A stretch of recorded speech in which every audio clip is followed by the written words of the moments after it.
స్వామియే శరణమయ్యప్ప. అయ్యప్ప స్వామి వారి భక్తులు తెలియని వాళ్ళు ఉండరు. అయ్యప్ప అంటే ఎవరు తెలియని వాళ్ళు ఉండరు. అలాంటి అయ్యప్ప స్వామికి మనందరికీ ఎలా పుట్టినరోజు ఉందో అలాగే అయ్యప్ప స్వామి వారికి 2025 పుట్టినరోజు ఏప్రిల్ 11వ తారీఖున శుక్రవారం వస్తుందండి. చాలా అద్భుతమైనటువంటి విశేషం. అయ్యప్ప అని నామం పలికే ప్రతి భక్తులు మీ పరిసర ప్రాంతాల్లో ఉన్నటువంటి అయ్యప్ప స్వామి దేవాలయానికి వెళ్ళి చక్కగా అక్కడ అలంకారాదులు, పూజలు, అభిషేక ఆరాధనలు, హోమాదులు, అన్నదానాలు, భజనలు అందరూ కూడా చేయండి. మీ యొక్క స్వగృహంలో కూడా ఎలా మనం ఉగాదికినో సంవత్సరాదికినో మామిడాకులు కడతాము, మన అయ్యప్ప స్వామి వారి పుట్టినరోజు కాబట్టి మీ ఇంటిలో కూడా మామిడాకులు కట్టి, తోరణాలు కట్టి, ఇల్లంతా అద్భుతంగా చేసి, పూజాది కార్యక్రమాలు చేసి, అన్నదానం చేసి, చక్కగా భజన కార్యక్రమాలు చేయండి.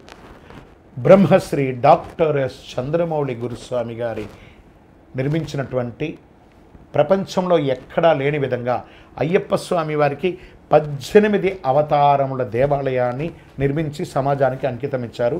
తిరుపతి పట్టణంలో జీవకోణ అనే ప్రాంతంలో జీవలింగేశ్వర స్వామివారి సన్నిధానంలో మన యొక్క దేవాలయం ఉంటుంది. రైల్వే స్టేషన్ నుండి బస్టాండ్ నుండి 3 కిలోమీటర్ల దూరంలో కొండకు పోయే దారిలోనే ఈ యొక్క దేవాలయం ఉంటుంది. తిరుపతికి వచ్చిన వాళ్ళు అవకాశం ఉంటే తప్పకుండా మన దేవాలయం దర్శనం చేసుకోండి. మరియు ఏప్రిల్ 11వ తారీఖున మన అష్టాదశ శాస్త్ర అయ్యప్ప స్వామి 18 అవతారముల దేవాలయంలో ఉదయం స్వామివారికి మంగళ స్నానములు, గణపతి హోమం, ఆరాట్టు మహోత్సవం, స్వామివారిని తీసుకువెళ్ళి ఆరాట్టు స్వామివారిని జలక్రీడలు చేసి తీసుకొచ్చేది, మళ్ళీ నవాభిషేకాదులు కూడా చేసి స్వామివారికి పడిపూజ చేసి మహా అన్నదానం చేస్తున్నాం. అన్నదానం వచ్చిన భక్తులకి అందరికీ అవుతుంది. ఈ అన్నదానము ఇక్కడ రోడ్ సైడ్లో ఉన్న వాళ్ళకి, పేదవాళ్ళకి, ఆర్ఫన్స్కి మరియు హాస్పిటల్ బయట వాళ్ళ అటెండెన్స్ ఉంటారండి. చాలామంది ఆర్థికంగా బాగలేకుండా ప్లాట్ఫామ్ మీద పడుకొని ఉంటారు. వారందరికీ కూడా మన యొక్క దేవాలయం నుండి ఫుడ్ ప్యాకెట్స్ తయారు చేసి వాళ్ళకందరికీ పంచబోతున్నాం. మీరందరూ కూడా ఈ యొక్క సేవా కార్యక్రమంలో పాల్గొనండి. మరియు ఇదే రోజు శబరిమలలో స్వామివారిని ఏనుగు మీద ఊరేగింపుగా తీసుకొచ్చి పంబా నదిలో పంబా ఆరాట్ జలక్రీడలు చేసి మళ్ళీ సాయంత్రం స్వామివారి దేవాలయానికి తీసుకొని వెళ్తారు. ఇది అద్భుతమైనటువంటిది. మన ఇళ్లలోనే మనము మన పుట్టినరోజుని చాలా గ్రాండ్గా చేసుకుంటాం కదా. మన అయ్యప్ప పుట్టినరోజుని మనం చేద్దామా?